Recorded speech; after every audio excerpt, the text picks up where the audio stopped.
दर्शक बंधु सुदीप्त नाम गोटे पिला थिला पिता मातांकर एकमात्र पुत्र ना थिला सुदीप्त आज्ञा एकोईर बड़ा विशिकेशन किंतु स्वभाव टिके चिड़चिड़ा स्वभाव कौन सी कथा कहले दर्शक बंधु बहुत लोकंकर स्वभाव जे आपण गोटे भल करी कथा कहूथिबे किंतु सेमानक भितरे कथा कहिबार गोटे अलग तरीका थिबो आपण से कथाटा को नॉर्मल रे कहूथिबे किंतु सी से कथाटा को अलग भाव रे कहूथिबे से सुदीप्तर चरित्र एमिति जे से केतबळे माँ भल कथा टे कहू बापा भल कथा कहतु सांगसाथी भल कथा कहतु कौटी बाहर को जाइते कई भल कथा कहतु सी कहा कथा को जेमिति हो सांग सांग काटिदेव कथाटा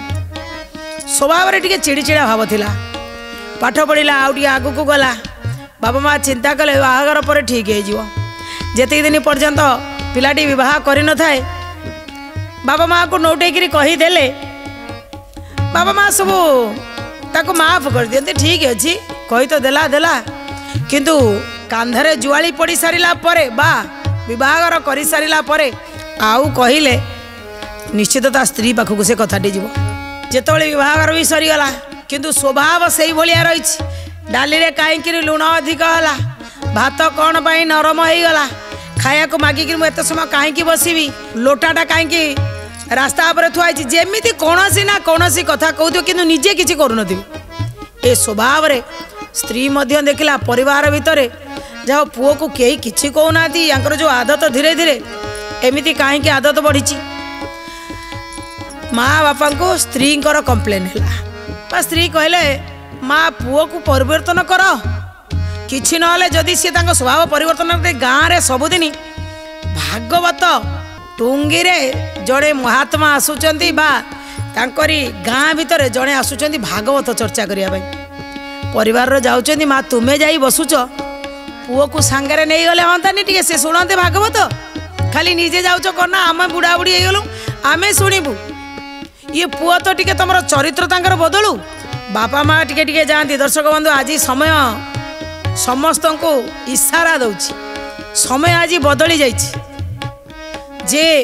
आपण माने परम शास्त्र भागवत टिके शुणु गीता टिके शुणु निजे टिके पढ़ु ता भीतर भावार्थ टिके जानतु आज समस्त मति बा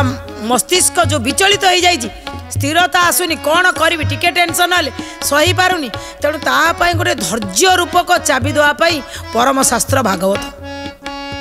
से भागवत कहुई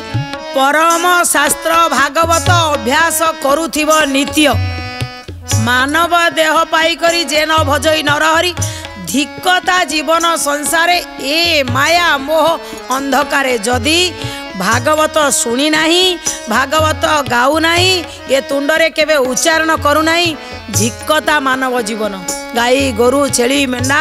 पशु पक्षी जीवजंतु होते चली था कि मनीष होकरी जोड़ा परम शास्त्र जोटा पवित्र ताको पढ़ा दरकार जाना दरकार माँ कौन कहले पुओ को जबरदस्ती कले बापा टे चले से भागवत टुंगी की चले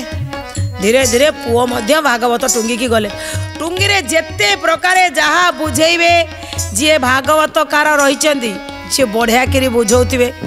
ए मानव जीवन रे कौन करिया दरकार सेवा कार्पण्य भक्ति बले किबा असाध्य महितले कौन ये असाध्य अच्छी मनीष तार वचन केमिति कहया दरकार मधुर विनय वचन कही तोषिब प्राणी मन जेते कथा भल भाव में बुझेले सबू कथा बुझिकी घर को आसती आसला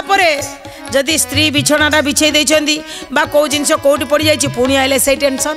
घरणी कहले हई ओ तुमे दिन दिन एबे तो भागवत शुणिया को जाउछ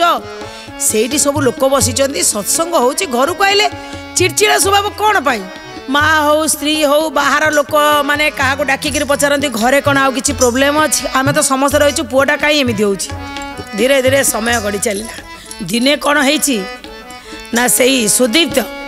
जाई जी आसुचंदी भागवत करने जाई पचारे कहले महात्मा जी मोर गोटे कथा अच्छी मु दैनिक आउची आपण केड़े बढ़िया बढ़िया कथा कहउचंदी मु सबू बुझुची एठी लागुची मु पूरा एकदम परिवर्तन हो आउ किछि कहबिनी काहा को रागिबिनी काहा पर चिड़चिड़ा हेबिनी मोर जतिकी काम मु ठीक ठाक करिवि किंतु पुणी घर को गले मो भीतर बदली पारुनी ताले सत्संग को मु आसीबि गाई टिके महात्मा बा जी आसुचंदी भागवत कर से चाहिए कहले समस्ते आसुचंदी ठीक अच्छे बाबा गोटे काम कर तुम्हें काली आस काली जो आसीगले ये जे भागवत कर गोटे जन को आज्ञा परिवर्तन करने बेले बेले कौन हुए ना किसी गोटे उदाहरण देवाक पड़े ये गोटे टोकईटे आणिकी आसी बाउंश टोकई है बाउंश टोकईटी आणिक रखी कहले आज तो सबुदिन से सुदीप्त आसूची आज भी आसो आसिले प्रथम आगे स्टार्ट कले महात्मा कहते जी बदन थाऊ जी हरिवाणी कहले नहीं मुखरे केबे थरे भी गोविंद गोविंद गोविंद कही ना भागवत आज्ञा एमिति गोटे शास्त्र जितेबाला जगन्नाथ दास जी आमर परम आराध्य जी भागवत को आम पाखक आनी पहुँचे सी शोई स्वप्न रे प्रभु जगन्नाथ कहते तुम्हें भागवत लेख गीता एत कष्ट अच्छी जी लोक बुझी न पारे तुम्हें भागवत लेख दैनंदिन जीवन में लोक माने केमिति भागवत शुणा दरकार तेणु से भागवत एत कथा अच्छी ये सब कथा बतई सारा परे महात्मा कौन कले टोकेईटा को से सुदीप्त हाथ को देले।